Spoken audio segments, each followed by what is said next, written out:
We know that through development, Doom Eternal cut off some content from the game itself, like unused animations, intro cutscenes for some of the demons and the Doomslayer, weapons like the pistol, and some voice lines from characters like the Doomslayer, the Marauder, Samuel Hayden, and the Conmaker herself. These unused voice lines reveal a lot of secret or hidden lore behind the Doomslayer himself, Samuel Hayden, and the Conmaker. Really important lore that makes you wonder why they cutted that content from the game itself in the first place. Maybe some of these lines I'm about to show you were replaced by other better written ones, and maybe some of them are going to be used in future DLCs, so it goes without question that this might contain spoilers for future DLCs. But if you are as curious as me, then continue watching this video, as this stuff is highly interesting and actually answers a lot of questions we had from some of the characters themselves. In today's video we are going to analyze these voice lines and see how they fit the story of Doom. 68% of the people that watch my videos every single day are not subscribed, so if you enjoyed the videos I produce and want to know everything about Doom Eternal firsthand, then consider subscribing and leave a like.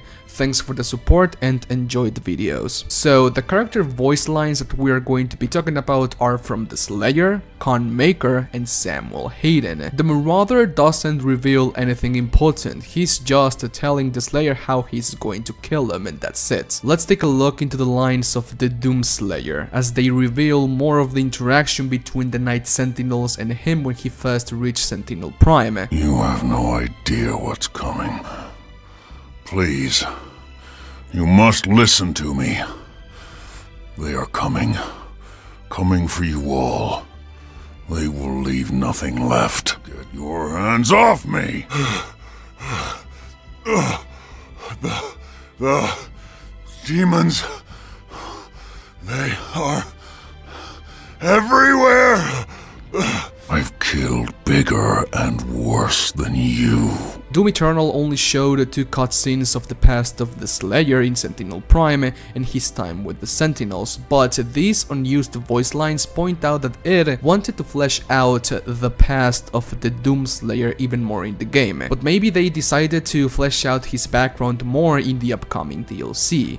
One story DLC is going to take place after the events of Doom Eternal, and the other one most likely will be of how the Slayer washed up in Sentinel Prime in the first place and his fight against demons in Argentina with the Sentinels.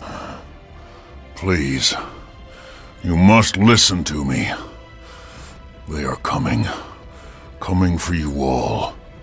They will leave nothing left. This line confirms that before the arrival of Doomguy in Sentinel Prime, the Night Sentinels had no knowledge about the demons at all. Another reason why Doomguy excelled so much when fighting against the demons of hell. He knew their ways and how to destroy them. All of this just screams DLC content basically. Make it happen, it would be so cool. Next up, let's analyze the voice lines of Dr. Samuel Hayden, as they reveal even more information of his battle against the demons and also why the Doomslayer was called the Seraphim when entering the Icon of Sin ritual on Urdak. Attention, all ARC personnel. As leader of the Resistance, I will tell you plainly, we need every possible volunteer, every recruit available for Operation Hellbreaker. Their numbers will be great, but we have the technology and the tools to overcome them. Fight with me. Fight for each other. Eventually they will break through our defenses here. If we don't push forward, we have nowhere else to fall back to. I'll see you at the Arc Tower. For a time, you fought for the Conmaker. Led her army of Sentinel warriors on their holy crusades against the demons. You will one day need to return here, for this is now a place of evil. But first, the Icon must be stopped. The humans have no time left. There can only ever be one Slayer, and he must be worthy, chosen by the Conmaker herself. But you are different. I have access to the neural prime network of Makerland. I will mask your biochemical signature with one of their own. This may sting a bit, So the reason why the Doomslayer was greeted as a Seraphim on Urdak was because Samuel Hayden had access to the neural prime network of Urdak. If Hayden is indeed a human, then this is completely impossible, as no human has ever accessed Urdak before or even touched and have access to one of its technologies. This further proves that Samuel Hayden could be the Seraphim, the angel that gave the Doomslayer his celestial powers. Now, let's analyze the lines of the Conmaker, as they reveal the real origin of the Doomslayer, his power, and the hostility between the Conmaker and the Seraphim. It was my blood that made you. The progenitor may have sowed the seed, but it was I who made it possible, not him. You owe your power to me! You deny us the fruits that grow from the seed we have planted. Earth is ours to come. I fear for your people, I do. It is not easy to take the life that we gave them, but their sacrifice will save so many from a far worse fate. I ask you to put down your arms and allow my people to live on. It was my blood that made you. The Seraphim may have sowed the seed, but it was I who made it possible, not him. You owe your power to me. It was blasphemy for you to be granted access to the Slayer ritual. Your sin has no place in Urdak. You recklessly threaten a balance that has existed between darkness and light for eons. I will rise again to lead them. Your people need It was the Seraphim's deceit that caused this. Stop your foolish war now, and I will give you what you desire. I will send you back to your home, the Earth world in the 7th dimension, before the time of the demons. You may live there again as before. No memory of all the suffering you have been through. All your loved ones will be there, waiting to embrace you again, as if you had never left. I am the beginning and the end.